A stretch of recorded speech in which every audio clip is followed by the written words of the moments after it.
What is going on, YouTube? So coming back to my last video of the day and rounding out with the NBA. So I talked about Brandon Ingram and Ben Simmons a few days ago, and which one I thought was going to be better, but I haven't really talked about much since the NBA draft who I thought was going to be good besides those two. And it's a very valid topic. There were a lot of, obviously there's going to be a lot of other good players out of this draft. Who knows if even those two are going to be the best. So, who do I think is going to be the best? I'm going to give you guys a list of top five, just my top five, and then I'm going to say why I think number one is going to be the best. At number 5, I got Caris LeVert, shooting guard for the Brooklyn Nets. I've talked a lot about him when I've talked about the Nets. I think for him, it's all with health. If he can stay healthy, he's a great player when he's healthy. If he had stayed healthy in Michigan for the 3 years he was there, I think he would have been lottery pick easily. Just the team around him's not very good right now, which actually in his case can play as an advantage because no pressure, no expectations, can just go out and score, do what he does best. Next one, Buddy Hield, New Orleans Pelicans, has had a very interesting summer league so far. I feel like he's learned a lot already in summer league. That's the great thing about Buddy Hield. The thing that people just seem to discount when they were talking about his draft, or when they were talking about his draft status. Yeah, he's a senior, but when a guy learns at that level, when a guy is willing to put everything out there to get better, to study, to reach that next level, that's something a lot of players don't have. A lot of players are willing to grind it out, do what they have to stay in the NBA, and to get better to some extent. But sometimes there's that extra push. There's that guy that just naturally just goes after it. And I think Buddy Hield could be that guy. I think he's already starting to at least learn NBA defense in Summer League and understand his role with the Pelicans. Again, Pelicans are dramatically short on scoring right now. I think they could use some extra. Buddy Hield, again, can be that guy.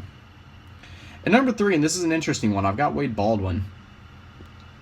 Memphis Grizzlies look like they're going to be a really good team this year, and Wade Baldwin has had a tremendous Summer League stint so far.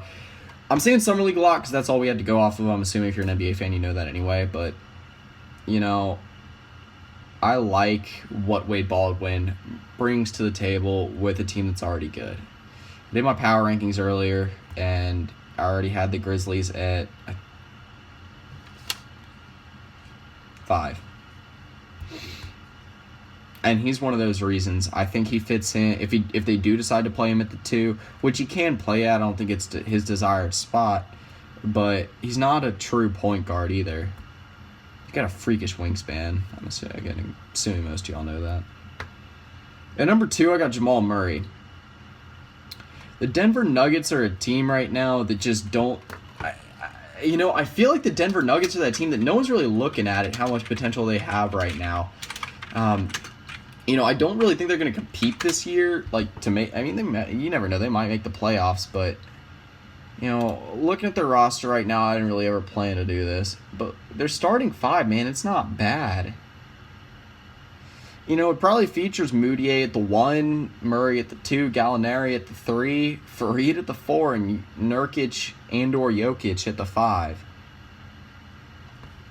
It's a pretty good starting lineup. They also got Aaron Gomez and Peter Cornelay, who are both, they might have picked Aaron Gomez a little bit high, but still a good power forward. Peter Cornelay, I believe that's how you say it. You know how to say it right, just let me know. But anyway, I've seen tape on him. He's a good center. The rotation behind it's not extremely deep. They do have Malik. I believe they have Malik. Yeah, they have Malik Beasley too, who is a very good shooting guard. And you know what? They still got Gary Harris behind. Right now he's the starting shooting guard, but it's probably going to be Jamal Murray. It's a talented team. Youth-wise, they got a talented team, and it's something that, they can build around Jamal Murray going forward. They got him with a steal at 7. This is a guy that's talked about maybe going top top 4, top 5. I didn't think he was going to make it out of the top 5. Anyway, time we've been waiting 5 minutes to hear. Kris Dunn is my number 1. I'm assuming most of y'all knew that he was the Minnesota Timberwolves pick at number 5 overall. He's been great in Summer League so far. If you look at him, he just has that star quality. You know, you kind of figured Kris Dunn was going to turn out like that. At least a lot of people did. But I love... The thing that I love about Kris Dunn is the situation he's in with the Timberwolves. Again, a lot of people think the Timberwolves won't even make the playoffs this year. I think differently. You know, they might not. But either way, I think they take a big step forward this year. I truly think they will. You know, they've got so much young talent. Their backcourt. I don't think Zach LaVine is the true shooting guard of the future for them. Again, he's mainly theatrics, but he's a decent shooting guard. I think he fits into a rotation, but that rotation they got between Ricky Rubio, Zach LaVine, and Kris Dunn is one of the best sets of 3-guard rotations in the NBA already, in my opinion. In the front court, or even at the 3, you got Andrew Wiggins, one of the highest ceiling players in the NBA already. Guy who I still think is at least going to be a star in the NBA. He's got that potential easily. Gorgie Jang, very underrated power forward, who I think is a very good piece that really connects that lineup. And then Karl Anthony Towns at the 5. My opinion, the star of the team. Will be a superstar this year. One of the future players of the NBA. Just will be one of the best players in the NBA, if not the best, in the coming years, in my opinion. Again, I like the situation that Kris Dunn's found himself in.